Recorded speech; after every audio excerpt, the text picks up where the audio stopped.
В эфире телеканала «Итоги дня», в студии Надежда Саханская. Здравствуйте. В начале выпуска об основных темах. Президент встретился с главами муниципалитетов страны. В Москве в эти дни проходит второй всероссийский форум «Малая Родина. Сила России». В микрорайоне Марха жители Сота-Луч лишились возможности подъехать к своим домам. В проблеме разбирались наши корреспонденты. Студенты Северо-Восточного федерального университета провели субботник. Пространство вокруг студгородка стало чище. Защита от болезней доступна каждому. В Якутии стартовала Всемирная неделя иммунизации. Якутские бренды одежды вышли в московский офлайн-ритейл. Расскажем, как удалось выйти на большой рынок.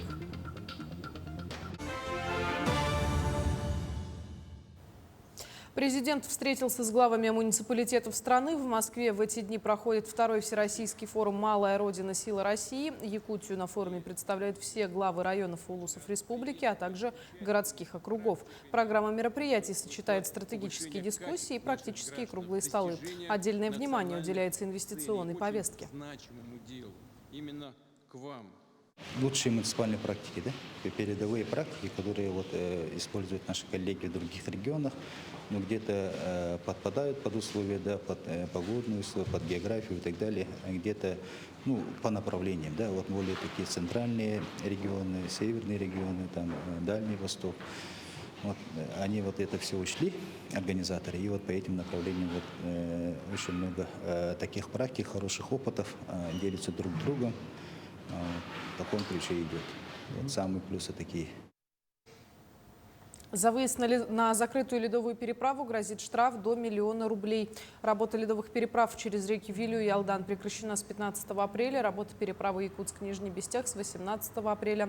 Проезд по ледовым переправам с указанного времени запрещен. Об этом сообщает Якутская транспортная прокуратура. Также в случае оказания услуг по перевозке пассажиров автомобильным транспортом с использованием закрытых ледовых переправ предусмотрена уголовная ответственность с наказанием до 2 лет лишения свободы. В микрорайоне Марха жители Сота-Луч лишились возможности подъехать к своим домам. Помимо сезонной грязи, свободному передвижению препятствуют траншеи, которые остались незарытыми после проведения газопровода в прошлом году. Подробнее о проблеме в следующем материале.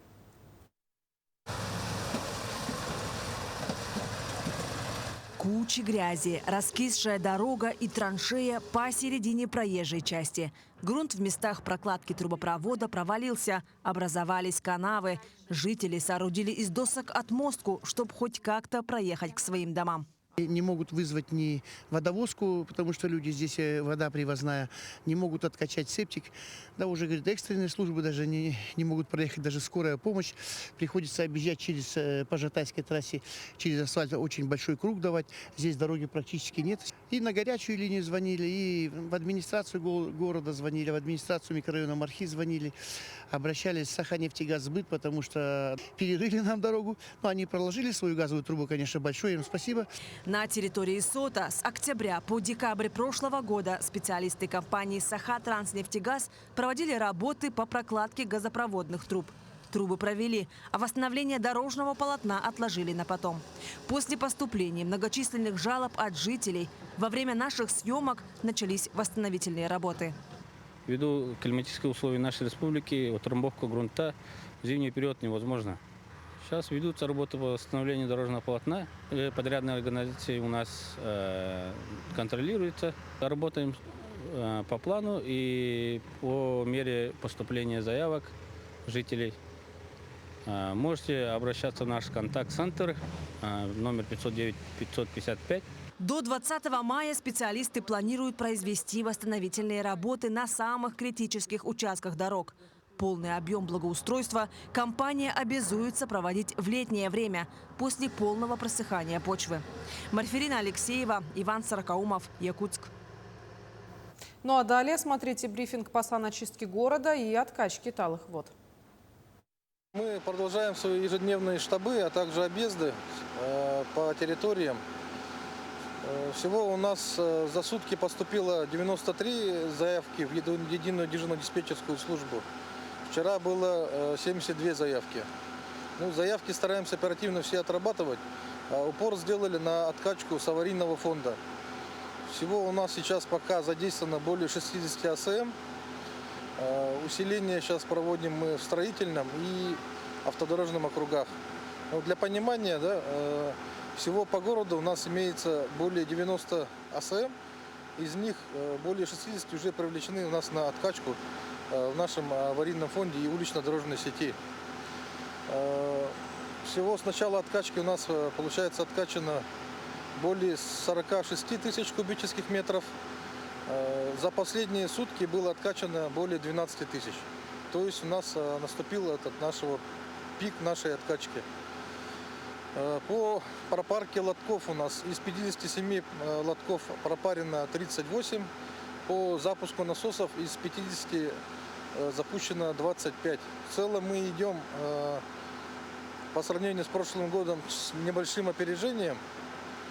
Пропарку в этом году мы начали как никогда рано, 19 марта. Но следует понимать, что у нас, когда были отрицательные температуры, лотки в ночное время замерзали и приходилось отпаривать их повторно по 2-3 раза. Также у нас, по данным гидрометеослужбы, за вторую декаду апреля выпало 23 мм осадков при норме 8 мм. Самый большой пик у нас был в 2021 году, когда выпало в апреле 25 мм. Но после сегодняшнего снега я могу сказать, что все рекорды по осадкам в апреле у нас уже побиты. У нас также продолжается уборка. После обильного снегопада мы в центр вывели всех наших подрядчиков и дворников в части оперативной очистки тротуаров, чтобы пока снег не утоптался, сразу оперативно его почистить. Мы сейчас можем наблюдать, что тротуары в принципе у нас чистые. Также весь снег у нас стекает на улично-дорожную сеть и производится оперативная откачка талых вод. В преддверии Дня Республики столица региона преобразится. 25 апреля все предприятия Якутска выйдут на общегородской субботник. Сегодня эстафету чистоты приняли студенты Северо-Восточного федерального университета. Подробности расскажет Эржена Гармаева. Весна чудит. Вчера столичные улицы сырели от капели, а сегодня тротуары замело неожиданным апрельским снегом. Но студенты СВФУ готовы дать бой всем погодным неурядицам. Работа кипит, а в ход идут и лопаты, и грабли. Ребята признаются, такая полезная физическая активность им только в радость. А субботник для нас это свежий воздух, активно работаем и получаем удовольствие. До этого мы чистили тоже снег до наступления весны. И сегодня тоже выпал снег, тоже чистим. Я хочу, чтобы было все чисто, приятно, чтобы лужи не было. Не остались в стороне и девушки. Нарья Иванова тому пример. Под руководством председателя студенческого совета общежития инициативная молодежь следит за чистотой не только внутри корпуса, но и снаружи.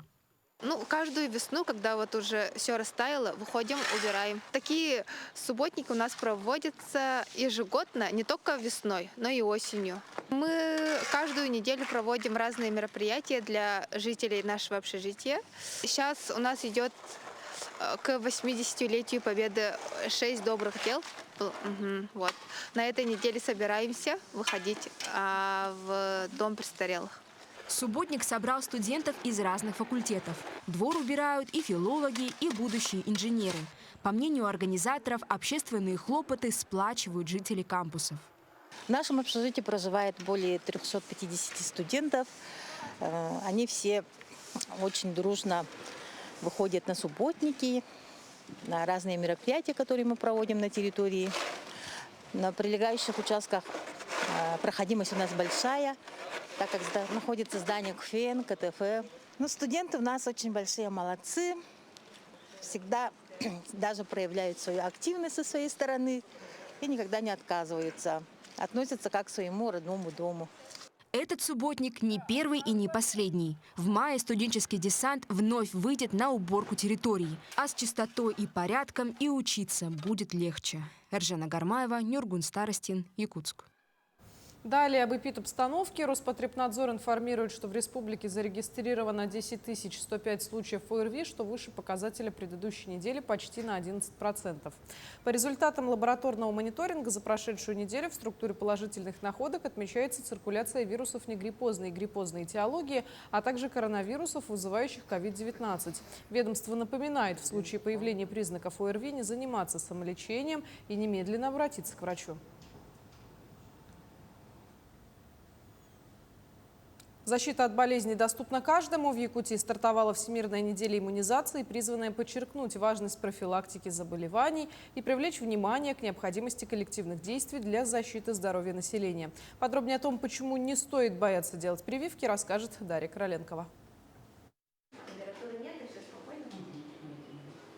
Анастасия Степанова работает с детьми и каждые 5 лет проходит вакцинацию по национальному календарю прививок. Она уверена, что прививок бояться не нужно, а наоборот, важно следить за своим прививочным статусом. Поэтому перед вакцинацией сначала ей измеряют температуру и оценивают общее состояние здоровья. Надо к этому относиться серьезно. Сейчас у нас время всяких инфекций, всяких заболеваний. Я думаю, надо от этого застраховаться. Ну, сейчас у меня прививка это по национальному календарю против гепатита Б. Самочувствие нормальное. После прививки таких противопоказаний не вижу. Врачи подтверждают, что в современных условиях прививаться не страшно. Процедура быстрая и практически безболезненная. Главное – быть полностью здоровым перед процедурой. Когда общее состояние, самочувствие удовлетворительное, когда человек не болеет каким-либо острым заболеванием, либо нету обострений каких-то хронических заболеваний, нужно его заранее все-таки человеку самому запланировать. И после все-таки, если он болеет, то через неделю после выздоровления уже запланировать, записаться. Такое острого осложнения либо реакции обычно какие-то эти вакцины не вызывают, они проходят хорошо. Местные реакции могут быть, да, местная припухлость, опухлость там, но оно быстро проходит, поэтому пугаться не стоит. Иммунопрофилактика – один из ключевых инструментов предотвращения инфекционных заболеваний, основа общественного здоровья. Вакцинация активирует естественные защитные механизмы организма, формируя устойчивость к инфекциям. Каждая вакцина действует по-разному, но в основном, вообще в целом, да, повышаются антитела в организме на какую-либо инфекцию. При встрече, например, пациента, да, скажем, с инфекцией у него уже будут антитела, и он может не так сильно заболеть и как-то более легче перенести инфекционное заболевание. Записаться на прием в свою поликлинику для вакцинации можно через колл-центр или портал госуслуг. Иммунизация проводится согласно национальному календарю профилактических прививок, который включает обязательную вакцинацию против 12 инфекций, в том числе гепатита Б, туберкулеза, дифтерии, столбняка и гриппа. Дарья Короленкова, Нюргун Старостин, Якутск.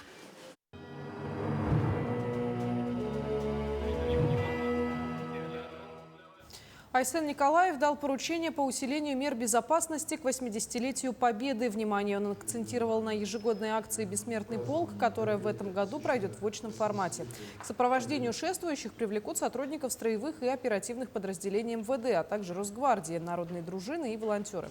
На крышах высотных зданий, расположенных по маршруту следования, будут созданы посты наблюдения. Отдельные поручения были даны по беспилотникам. В работе задействуют антидроновую систему. По Якутску введут запрет на использование беспилотных летательных аппаратов. Разрешение на съемку получат только аккредитованные организации СМИ. В Алдан вернулось переходящее красное знамя Государственного комитета обороны СССР, которое в годы Великой Отечественной войны вручалось победителям всесоюзного социалистического соревнования.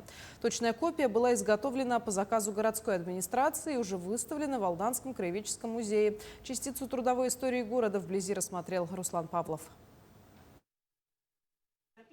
Красное знамя Государственного комитета обороны – знак отличия и особый вид награды в СССР. Был учрежден в мае 1942 года для поощрения победителей всесоюзного социалистического соревнования в металлургической, авиационной и танковой промышленностях. В Алданском районе впервые было вручено призку «Ленинский» треста якут-золота в июне 1944 года за перевыполнение производственного плана. В дальнейшем знамя неоднократно вручалось подразделениям якут-золота, а в августе 1945-го было навечно передано тресту.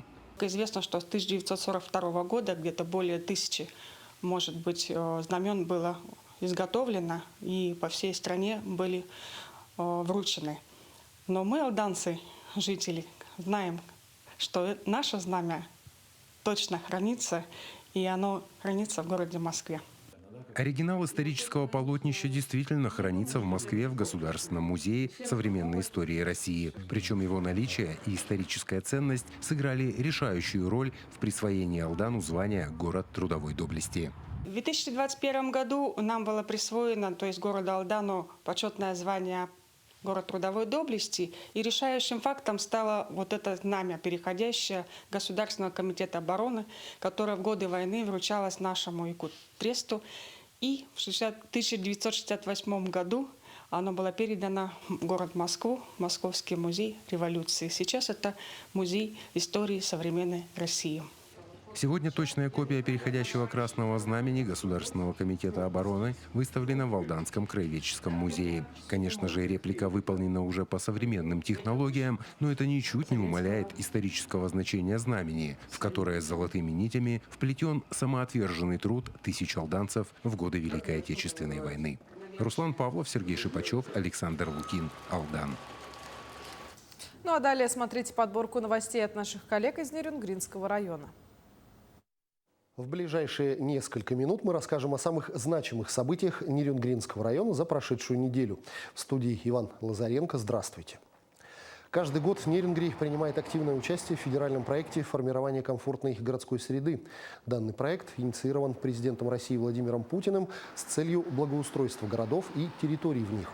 Жители города уже отметили успешный опыт такой работы. Это такие площадки, как сквер Западный, сквер первостроителей. Также началось строительство культурного парка.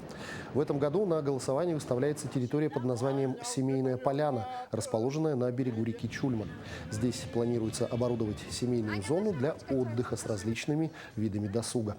Голосование началось 21 апреля и продлится до 12 июня включительно. Мы привлекаем население и просим активно участвовать в голосовании, проходить по ссылкам, самостоятельно голосовать или же голосовать с помощью наших волонтеров. Действительно, когда к вам подходит волонтер, у него будет брендированная форма, это манишка, это персонифицированный бейдж, где будет написано фамилия, имя, отчество волонтера, его ID на платформе Добро.ру. Для того, чтобы проголосовать с помощью волонтера, вам нужно сказать свой номер телефона. Волонтер вбивает его в программу «Волонтер госуслуги». Вам приходит код. Его действительно нужно сообщить волонтеру. Он его вводит в свою программу и предоставляет вам выбор для голосования. Вы выбираете площадку и отправляете свой голос. Тогда он засчитывается. Актуальные вакансии представили в Центре занятости населения Нерюнгринского района. По всей России стартовал региональный этап ярмарки трудоустройства «Работа России. Время возможностей». Найти работу помогают не только опытным специалистам, но и студентам, старшеклассникам, пенсионерам и людям с ограниченными возможностями здоровья. В ярмарке вакансий приняли участие 25 работодателей. Это предприятия различных сфер деятельности, промышленные компании, энергетики, образовательные учреждения. Такая ярмарка вакансий в Нерюнгри проводится уже 3-й год. Она дает возможность работодателям найти сотрудников, а соискателям выбрать подходящую работу. Все работодатели вакансии подают и размещают на портале «Работа в России» в обязательном порядке, если есть потребность. Также размещают все отчеты, весь документооборот с нами, взаимодействие идет на портале «Работа в России». В школе номер 18 города Нерюнгри прошел открытый урок, посвященный Дню местного самоуправления. Старшеклассники познакомились с принципами работы органов местного самоуправления и их ролью в жизни города. На уроке обсудили вопросы, связанные с участием граждан в управлении территориями, организацией работы местных служб и решением актуальных проблем жителей. Глава города Илья Гудошник рассказал школьникам о том, как устроена система местного самоуправления, какие задачи стоят перед органами власти и как граждане могут влиять на принятие тех или иных решений. Мы считаем, что подобные встречи расширяют знания обучающихся о в структуре органов местного самоуправления формируют активную гражданскую позицию, развивают общественную активность. Мы уверены, что выпускники нашей школы после окончания высших и средних учебных заведений обязательно вернутся в родной город и будут работать на благо нашего любимого города. На этом у меня все. Мы продолжаем следить за развитием событий. Более 600 вакансий представили предприятия Ленского района на ярмарке трудоустройства. Она прошла в пятницу в Доме культуры «Юность», была организована специалистами отдела Центра занятости населения. Ярмарка проводится ежегодно, и, как всегда, в этот день наплыв желающих найти работу был большим. Ирина Лаврухина нашла работу благодаря прошлой ярмарке вакансий. Сегодня девушка успешно работает госслужащим. В этот день она уже сама информировала соискателей о работе учреждения. Там мне предложили эту должность. Вот. Я съездила, прошла комиссию. Пришла, поговорила с работодателем. Довольно-таки очень хорошие условия были. И съездила, медкомиссию прошла и устроилась. Да. Вот. Жду, когда придет звание. Палитра тех вакансий, которые сегодня предлагаются в Ленском районе, позволяет найти работу каждому желающему. Большой интерес работодатели, конечно, проявляют к рабочим специальностям и специальностям технической направленности. На сегодняшний день, вот знаете, у нас такая потребность в кадрах в Ленском районе, что у нас практически все профессии и специальности, они востребованы. Начиная от бухгалтеров, юристов и заканчивая всеми техническими специальностями. Мы просто у нас все предприятия нуждаются в кадрах. У нас получается предложений работодателей намного больше, чем у нас на учете фактически безработных. Цель ярмарки – объединить соискателей и работодателей города из разных отраслей. Участники получили уникальную возможность одновременно пройти собеседование у нескольких работодателей, а предприятия смогли подобрать необходимые кадры для своей команды. Более 20, скажем так, работодателей, которые непосредственно сегодня у нас присутствуют на нашей ярмарке. Вакансий с каждым годом для населения становится все больше. Нас очень радует, что работодатели, которые к нам приходят в Ленский район, они в приоритете, в основном стараются принимать наше местное население. Отрадно, что у нас безработных с каждым годом становится меньше. У нас на учете, если в прошлом году стояло порядка около 200 человек, то в этом году у нас на сегодняшний день по Ленскому району всего состоят на учете 65 человек.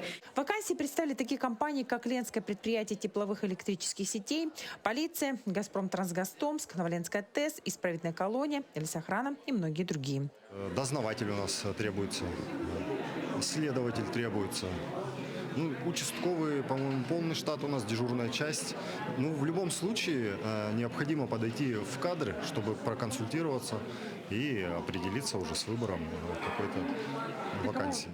Надо добавить, что работодатели, которые приходят в наш район, стараются набирать в свою команду местных специалистов. Для этого Ленский технологический техникум расширил свою образовательную программу, и в этом году будет набрано 3 группы для обучения специалистов для работы на предприятии Новоленская ТЭС с дальнейшим трудоустройством. Кроме традиционных консультаций по вопросам трудоустройства, во время ярмарки участники узнали о возможностях профессионального обучения по актуальным специальностям, включая республиканские и районные программы. Светлана Балеева, Виталий Андреев, Ленск. Старые снимки в современной обработке. Администрация Чурапчинского района передала Дому Арчи 2 реконструированные фотографии. На них изображен якутский национальный праздник Исэх в Батурусском, ныне Чурапчинском районе. Фото стали обновлением старинных карточек, сделанных известным этнографом Владимиром Йохельсоном 5 мая 1902 года. Сами оригинальные снимки хранятся в Нью-Йоркском музее естественной истории. Якутские бренды одежды вышли в московский офлайн-ритейл. Коллекции поступили в модный универмаг Тренд Айленд. Успех и у якутских ювелиров. Теперь их украшения можно увидеть на платформе Poison Drop. Как удалось выйти на большой рынок, смотрите в сюжете Айсены Бурнашовой. Knit and Fit. Их свитшоты с ленскими столбами вы точно видели. Мы выпускали уже примерно 10 раз. То есть люди говорят, давайте еще.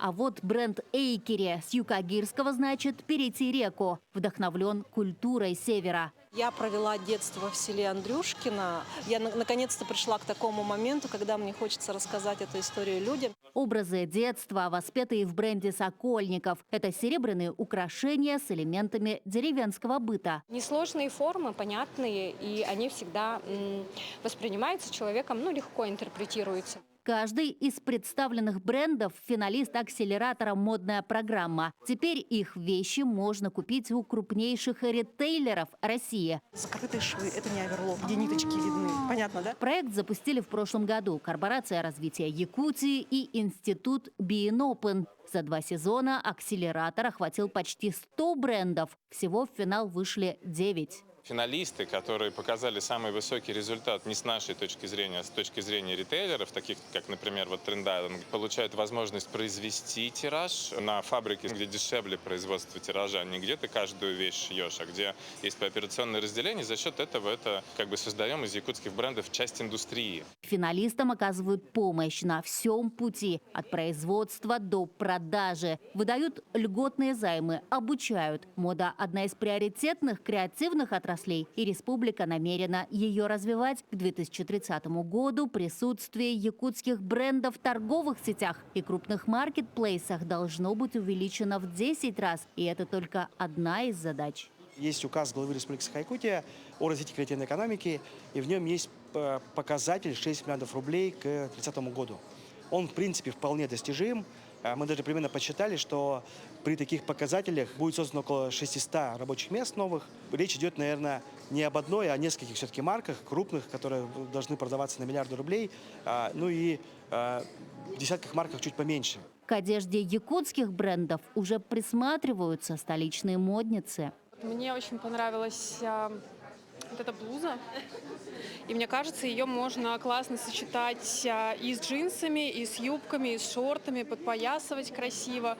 Стать участником акселератора «Модная программа», выйти за границы региона может каждый якутский бренд. Организаторы ждут участников. Главное быть локальным якутским брендом, быть налогоплательщиком республики. И стараемся через обучение показать, что можно масштабироваться на всю Россию. Айсена Бурнашова, Виктор Олесов, Москва. К этому часу все. Таким увидели этот день наши корреспонденты. До встречи в дальнейших эфирах.